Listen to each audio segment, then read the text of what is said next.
సురేష్ని అనంతాన్ని యాక్షరీరంగా చేశారు నాయన. అందుని బట్టి మీకు స్తోత్రాలు చెల్లిస్తున్నాను ప్రభు.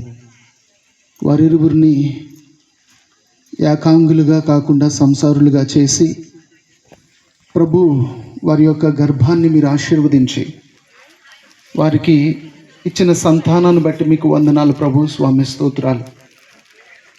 వీరి యొక్క ప్రతి ఘట్టంలో మీరు చేస్తున్న ప్రతి మేలు కొరకు మీకు కృతజ్ఞతలు చెల్లించడానికి ఇక్కడికి వచ్చి ఉన్నాం ప్రభా. మీ బిడ్డలం ప్రభా. మీరు చేసిన మేళ్లను మేము మర్చిపోవటానికి మేము సృష్టించబడలేదు నాయన. వాటిని తలపోసుకుంటూ తలంచుకుంటూ మీకు ఎంతగా మహిమ తేవాలో అంతగా మహిమ తేవడానికి మీరు మమ్మల్ని సృష్టించుకున్నారు ప్రభు. మీ నామ మహిమార్థమై మమ్మల్ని నిర్మించుకున్నారు ప్రభు. మీకు స్తోత్రాలు.